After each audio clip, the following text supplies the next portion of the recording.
Hi, everyone. Welcome to Precisely Nowhere. Super excited about today's episode, and not gonna lie, feeling a little scatterbrained in all the best ways because I'm going to a concert later today. I have my boyfriend's parents in town visiting, so there's a lot going on. And I am also so excited to be back on the mic. This is our third Thanksgiving with the pod.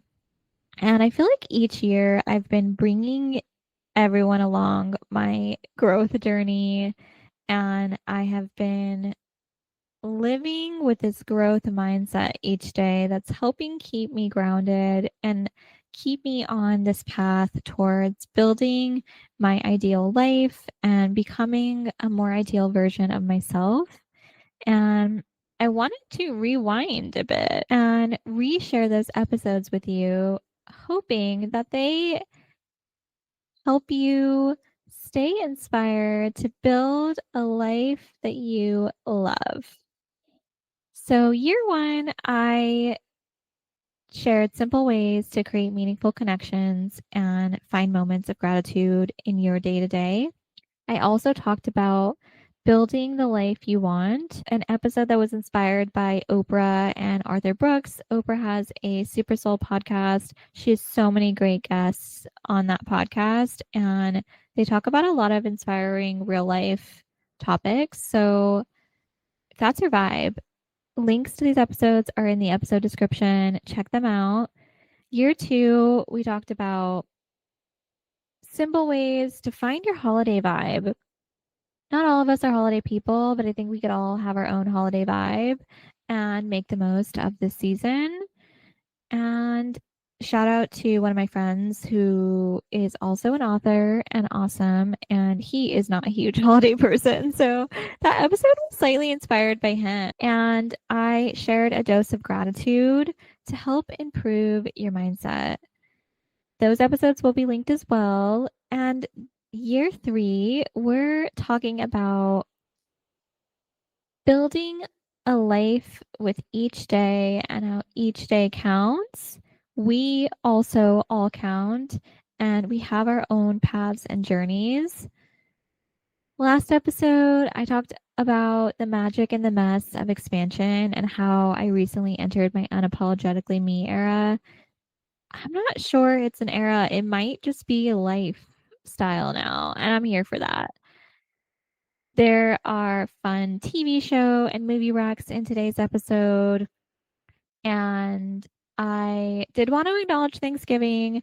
I'm personally more of a Christmas gal, but I can appreciate time with family and the good food that I get to grub on. And as a child of divorce with lots of families, the holidays can sometimes feel a little stressful. I try really hard to not give into that stress because at the end of the day, I'm like, okay, this shouldn't be stressful. Like, we're spending time with family here. But thoughts happen and we're trying not to let them become things. So I just wanted to share my intrusive thoughts with you for anyone that can relate, even if you're not a child of divorce but have a lot of family. I'm someone that wants to be in all places, but split my time because I also want to see so many people. This year, I'm taking some advice from my therapist to do what I want.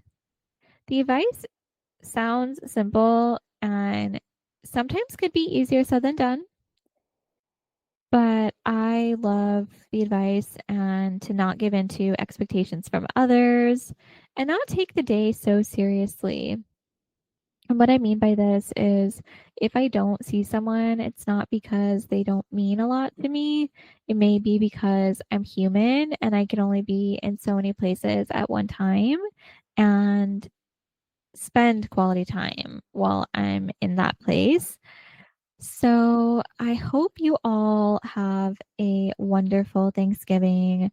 This was top of mind for me with the holidays approaching, and I will be doing what I want this year. And it's so liberating.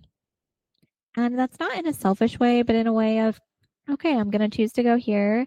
And then I'm going to try to coordinate with other family to do it at this time. And if they can't do it, that's totally fine. I will make an appearance at some point in that day. It just might not be when everyone's there. And that's as good as it's going to get sometimes. And learning to live with not perfect and as good as it's going to get is a mentality that I am embracing. This is my favorite time of year. I love the holidays and have some time off that I'm looking forward to. I'm really looking forward to cozy movie marathons with blankets, Christmas ambiance. I love our colorful tree. It is using the multicolored lights. It really allows it to pop. And I love all the ornaments. I have a tradition that whenever I travel somewhere, I buy an ornament. And sometimes it's not of the exact place. It's like I like to find ones that are artistic and not something that you would just find anywhere. And so I love during this time of the year breaking all those out.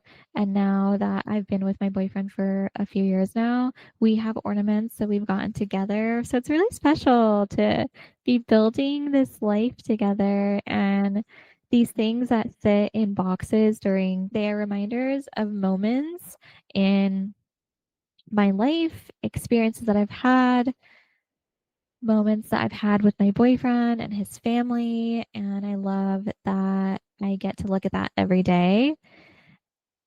Family and friend bonding is also something that I'm really looking forward to during this time of year. I love the feel good vibes and festive vibes. Good food like tamales, pozole, menudo, caldo. I mean, there's just the list goes on. And date nights is something that I'm looking forward to. We have a comedy show in LA in early December, Girls Gotta Eat. I've been listening to them for over 3 years, and it's going to be an experience to go to their live show. I know it's going to be so fun. I also love a movie date. My boyfriend loves the movies as well. So that's something that we have in common. And we've been doing some of our date nights as movie dates, and I love it. It kind of makes me feel like a teenager sometimes when I see other people, especially teenagers, like on a date. It's cute because I used to do that a lot when I was younger. That was one of the places that you would go. You'd go to the mall, you go to the movies. We are working on making date nights a regular part of our routine. It can be easy to let life get in the way of dating when you're in a long term relationship and you know that you love the other person, they love you see them throughout the day, or even if you don't see them, you do have those moments where you come together. And I don't want that to be my reality that we don't date. So I'm talking about it on the pod and thinking about date night ideas because it helps me keep dating top of mind. And that's something that's a priority for me. So if you're in a state where there's something that you want to be doing and you can't find time to do it, I highly recommend that you start journaling about it. Put it top of mind for you when you write about it. It goes into your frontal lobe, your frontal cortex, and it literally is top of mind for you. So try to take baby steps, whether it's writing it down in a journal. That's probably the most ideal, but you can also write it in your notes. We have a calendar reminder on Google Cal every week that we have a date night. And then sometimes that gets moved around. Sometimes we just verbally talk about it and then we'll like plan a different day. And sometimes date nights don't happen. And that's okay. The thing that's most important to me is that I'm making a conscious effort to prioritize dating and that my boyfriend is leaning in as well because it's something that we've talked about that's important to the both of us. And it takes two to tango. So I'm a believer that it shouldn't just be all on one person. Every relationship's different. We all have our own dynamics, but I love a good ebb and flow. Self care, rest, and recharge time is on the docket and I can't wait. I have also been trying to stay hydrated. I feel like I talk about staying hydrated frequently because it is a challenge of mine. I get so caught up at my computer during the day or meetings that I forget to take sips of water. And I feel like a lot of people that I know are like that. So let's keep fighting the good fight. Walking is something I've continued to do, trying to do 5 miles a day during the week and give myself a rest on the weekends. Find what works for you.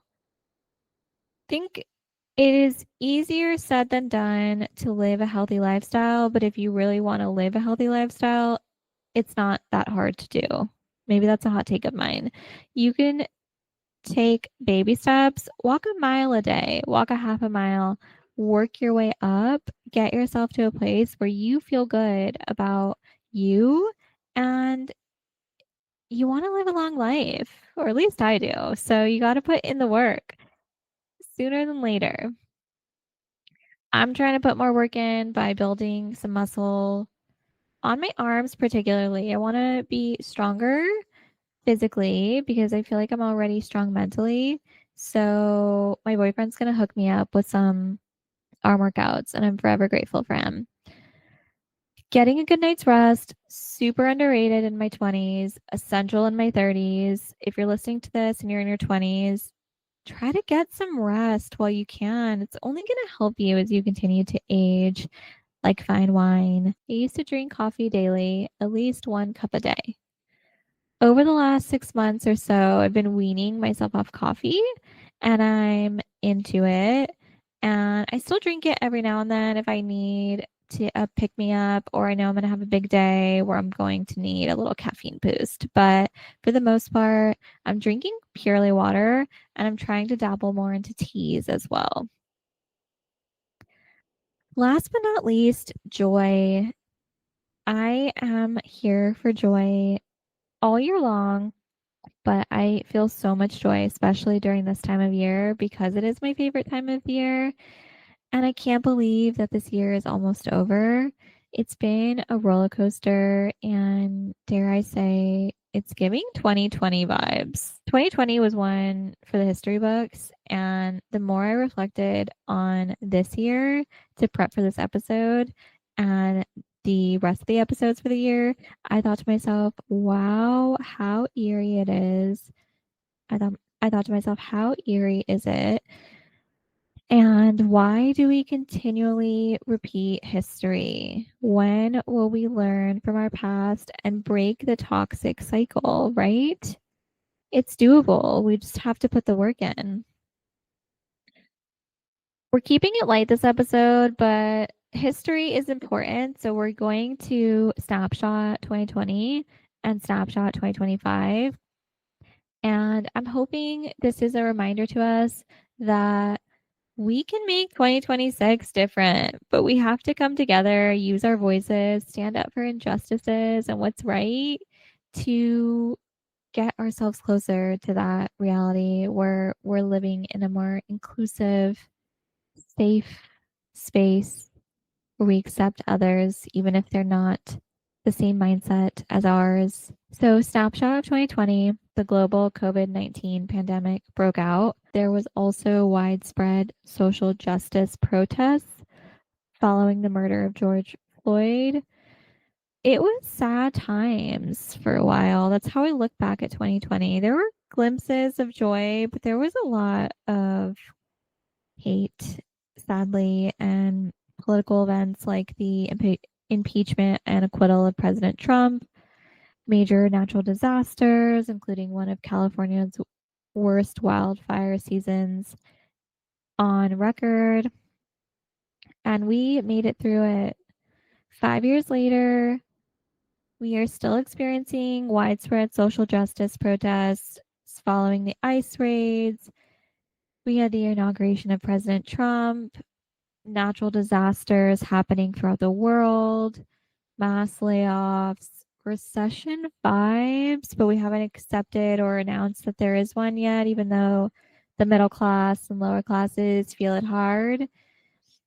And I know I'm saying some of the negative things or what could be perceived as negative, but they're real things. And I think it's important for us to acknowledge what's happening in the world because there is steps that we can take to not have these things be repeated, like prioritizing the environment and doing our part to spread awareness for things that are just morally wrong and support one another. And there has been so much community being built in spite of the hardships that we're going through.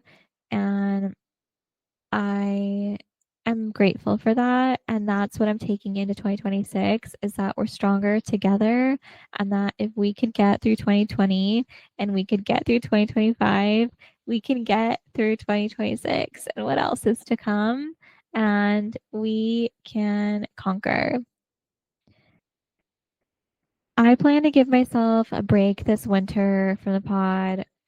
So I'm recording a handful of episodes early. I'll sprinkle in a break for myself in December, Jan, and Feb. So pretty much the winter season over here. And Precisely Nowhere will be 3 in a few months. And if there's anything I've learned in my 3 years as a pod host and creator, it's to give myself downtime to recharge and stay inspired so I can bring my best self to the pod and everyday life. It's a dream of mine to make this my full time gig one day, but for now, I'm grateful for this community and I'm excited for what's to come in 2026 and beyond. There is a lot in the works for Precisely Nowhere. I'm not going to scoop myself, but I'm excited and I'm inspired. And I know that I hit a point in the pod where I had burnt myself out because I was so ambitious and didn't want to give myself breaks and thought I could go constantly on top of my demanding 9 to 5 job and my family and friends and my relationship. And I am grateful that I have found that space and harmony with the pod to take those breaks, and they are crucial to me staying inspired. I know that now. And that's something that I think we can only live and learn as people. Sometimes we have to go through it. And as a creator, I had to go through that. And as a person, I also was being challenged in my 9 to 5 with just workload. And I decided to not overload myself. And those decisions are hard to make because I love the pod, but I also love myself. And I know that in order to keep jumping on the mic and bring my authentic self, I have to stay true to myself. And sometimes that means that we take pauses and breaks, and that's not a bad thing. I think it's more important that we know ourselves and we know our limits and that we're not afraid to communicate that to whoever we need to communicate it to and to stand in our truth. I promised TV show racks and movie racks, and we are here, people. They are empowering and they should be added to your list if you find yourself with downtime this winter or any time of the year.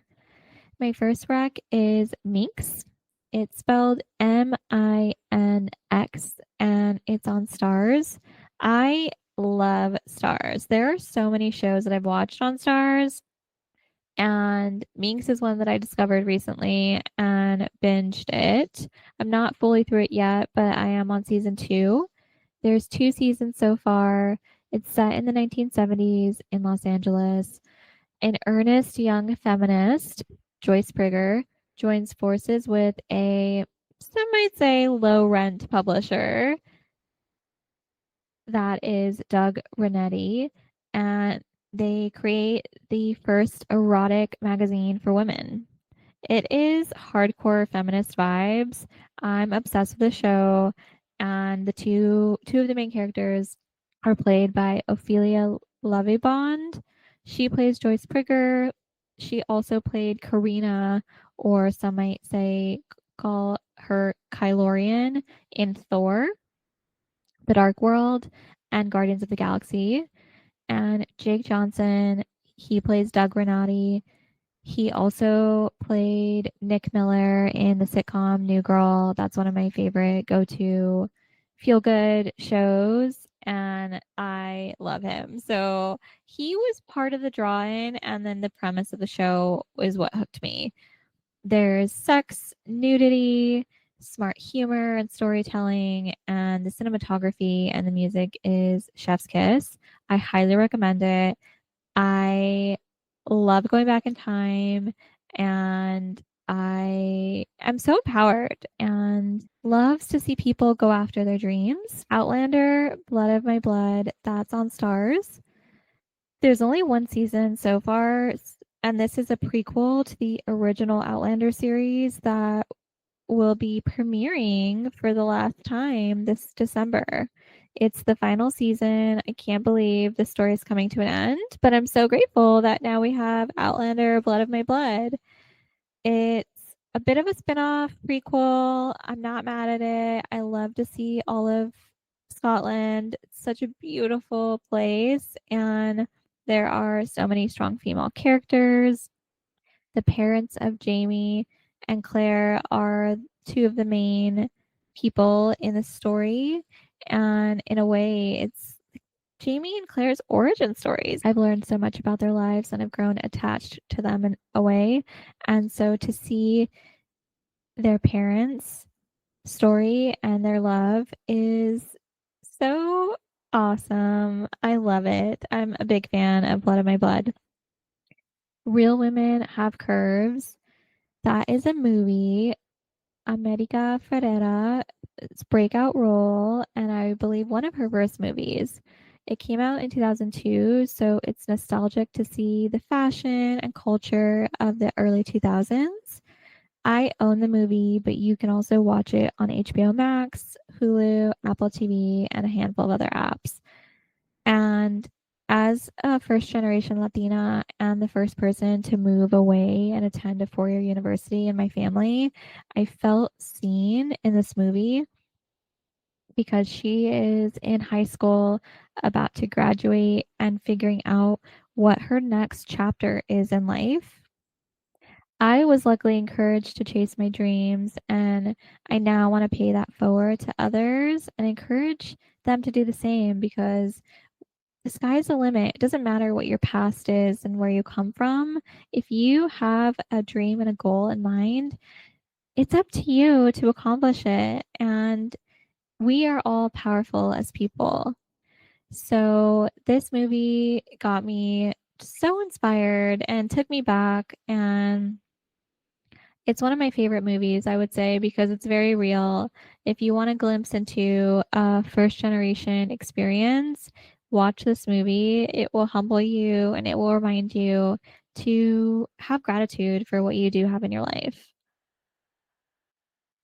John Leguizamo Does America is our last rec for today. If you haven't watched this yet, it's a great watch any time of the year. All of these are great watches any time of the year. I recently binge watched this. Shout out to my boyfriend for putting this on the TV. We were looking for something in, inspiring but kind of passive that we could have on the background while we both jammed out. He studied and I was working on the pod.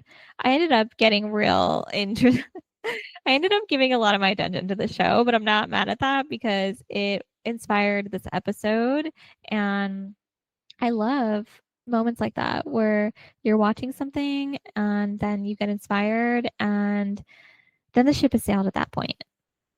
As a Latina, I was inspired to see the rich culture and history of Latinx people. I also love that he went to different cities throughout America that have large Latino populations and spent time with the people, the food, the art, and brought to life how vibrant each of our cultures are. We're a melting pot and we're not all the same. And I love that that was brought to life and displayed on screen. Some of the cities that he went to are DC, New York, Chicago, Miami, New Orleans. I've been to New York, Chicago, DC, and New Orleans. And Miami has always been on my list, particularly to explore and experience the Latino culture out there. So I hope that I check that off one day. I'm so grateful to have Latino role models, not just in my family or friends, but in our community at large. I love to see Latinos paying it forward and using their platform to share their lived experiences, uplift other Latinos, and build community for all people. I saw a lot of this throughout the show.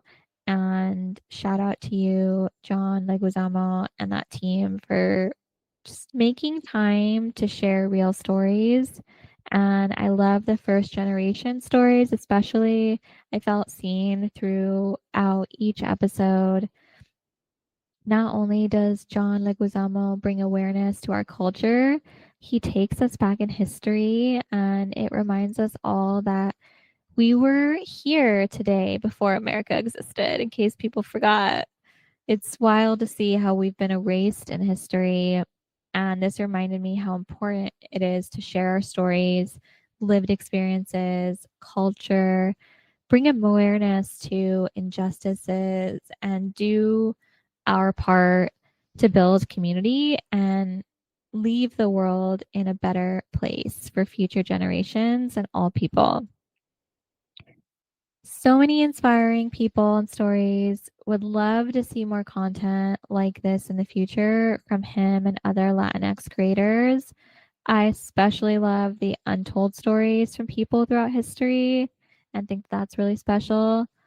If you're interested in watching this, you can find it on Peacock. One quote that I took away from watching the show was Cada granito de arena cuenta. John Leguizamo says this, and I loved this and resonate with it. It means every grain of sand counts. And for me, this means we're all building a life with each day, and each day counts. We also all count, and we have our own paths and journeys. There are people that have come before us that have paved the way for where we are now, and we are paving the way for the next generation.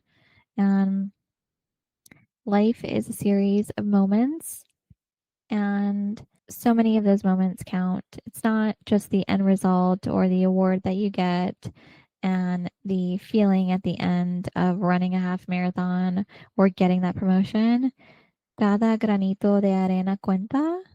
And I think it's powerful to remember that because it's easy to forget that every grain of sand does count. And it's the effort that we make and those baby steps that we take that are going to get us to a life that we love. And remembering that along the journey will help us find joy and gratitude. And that is my hot take. In the spirit of Thanksgiving and practicing gratitude more regularly, I'm sharing one thing that I'm grateful for, and I encourage you to do the same. You can share it amongst your friends or family or just with yourself. If you want to DM me, I'd love to share your gratitude on the pod because there's never too much gratitude we can put out in the world, in my opinion. So, something that I'm grateful for is my boyfriend's family. I'm grateful for how they've embraced me and they celebrate me and they're so supportive of myself and my boyfriend. I always wanted to find a partner one day whose family loved me for me and I loved them for them. And I feel like I've really found that and it's special. And my boyfriend's parents are visiting in town for a few days and I'm excited to spend some time with them and see his family. We spent some time in Chicago earlier this year in the summer to get that one on one family FaceTime. I'm grateful that I'm building relationships with them. I'm huge on family. My family is amazing, and I tell my boyfriend that all the time. Like, I'm like, you lucked out. You have gotten another great family to add to your already awesome family. And I am so grateful for his family and for embracing me. Yeah, family is everything for me. And when I say family, I also mean people that are your chosen family. So, friends. I have lots of friends that I call family, and I am grateful for his friends that have embraced me as well. And it feels good to build a life with someone and to get to share those special people. And I'm grateful that I have them in my life now. I hope you all have a lovely holiday. And if you're not celebrating, I hope you have a lovely week. And thank you all for listening. Talk soon.